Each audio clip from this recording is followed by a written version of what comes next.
నమస్కారం. గత వీడియో వరకు మనం భారత రాజ్యాంగ పీఠికలో రాసుకున్న న్యాయము అన్న పదంలోని 3 భాగాలలో ఒకటి చర్చించాం. ఏమిటది? న్యాయము, సోషల్, పొలిటికల్, ఎకనామిక్, సామాజిక న్యాయాన్ని గురించి ఇప్పుడే చర్చించాం.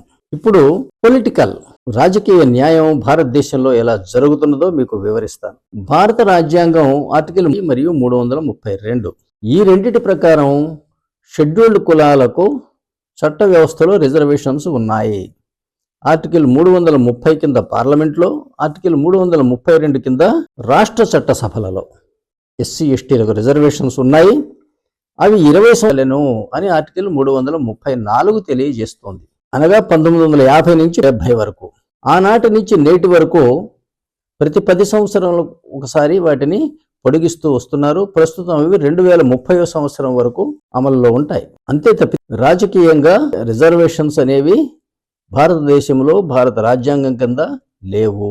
అయితే స్థానిక సంస్థల ఎన్నికలలో ఎస్సీ, ఎస్టీ, బీసీ మరియు మహిళలకు రిజర్వేషన్ అనేది 73, 74 రాజ్యాంగ సవరణలు 1994 ద్వారా పివి నరసింహారావు గారి కాలంలో వాటిని తీసుకురావడం జరిగింది. 73, 74 రాజ్యాంగ సవరణల ద్వారా రాజ్యాంగంలో ఆర్టికల్ 234D గ్రామ పంచాయతీల గురించి, 243T మున్సిపాలిటీల గురించి, ఎస్సీ, ఎస్టీ మరియు బీసీలకు రిజర్వేషన్ పెట్టి అందులో 1/3 వంతు మహిళలకు రిజర్వేషన్ ఇవ్వాలి అనేది పొందుపరచడం జరిగింది. ఇది ఎస్సీ, ఎస్టీ, బీసీ మరియు మహిళలకు రాజకీయ న్యాయం జరిపించడానికి 1993లో 73, 74 రాజ్యాంగ సవరణలు పివి నరసింహారావు గారి టైంలో ప్రవేశపెట్టడం జరిగింది.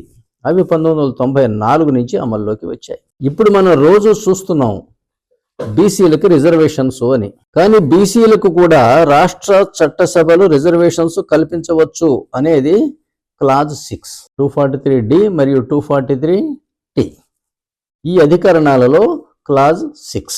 కానీ దురదృష్టవశాత్తు అది అర్థం చేసుకోకుండా రిజర్వేషన్స్ కావాలని కొన్ని కులాలు పోరాటం చేస్తున్నారు. ఉన్నవారు అసెంబ్లీలో తీర్మానం పాస్ చేసి పార్లమెంటుకు పంపించామంటున్నారు.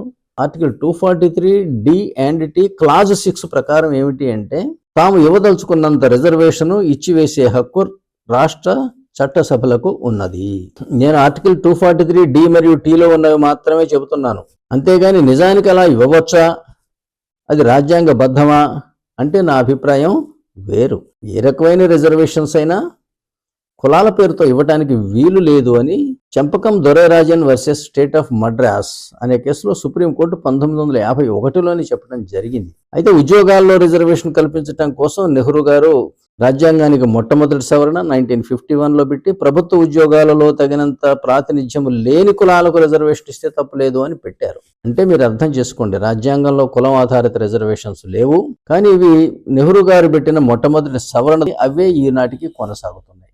అట్లాగే స్థానిక సంస్థల్లో ఎన్నికలలో వీరికి రిజర్వేషన్స్ ఇచ్చినవాడు పివి నరసింహారావు. ఇది చాలా మందికి తెలియదని నేను వాళ్ళతోటి సంభాషించే సందర్భంగా అర్థం చేసుకున్నాను. ఇవాళ మనం న్యాయము అనే దాంట్లో సామాజిక న్యాయము, సామాజిక, ఆర్థిక, రాజకీయ న్యాయాలు కదా. ఇవాళ మనం రాజకీయ న్యాయాన్ని గురించి చర్చించాం. ఇంకా ఆర్థిక న్యాయం అంటే ఏముంటుంది? సంపాదించలేని వారికి, సంపాదించే శక్తి లేని వాళ్ళకి కంపల్సరిగా ఏమిటంటే వారికి అవసరమైనటువంటి వసతులు, ఆహారం, వైద్యం, ఇతరత్ర భద్రత కల్పించవలసిన బాధ్యత ప్రభుత్వం మీద ఉన్నది. ఆ విషయంలో ప్రభుత్వాలు చాలా వరకు నిర్వర్తిస్తున్నాయనేదే నా భావన. కొన్ని లోపాలు ఉన్నాయి. లేనిదే ఇవాళ వ్యవసాయ రంగంలో ఉన్న వ్యక్తులు 1 కోటి మంది స్వాతంత్రం వచ్చిన తర్వాత ఆత్మహత్య చేసుకుని ఉండరు. అది వేరు సంగతి. కానీ పేదరిక నిర్మూలన చేయట్లేదా అంటే చాలా వరకు చేస్తున్నదనే మనం అర్థం చేసుకోవాలి. ఎమర్జెన్సీ టైంలో ఇందిరాగాంధీ గారు స్లోగన్ కూడా ఇచ్చారు, గరీబీ హటావో. ఆ విషయం మీద నాకు పెద్దగా ప్రస్తావన చేయవలసిన అవసరం కనిపించట్లేదు. సామాజిక న్యాయం గురించి మాత్రం మీకు వివరించాను. న్యాయం తర్వాత వచ్చేది స్వేచ్ఛ. ఈ స్వేచ్ఛ అనేది మనం తర్వాత వచ్చే వీడియోలో మనం చర్చించుకుందాం. సెలవు.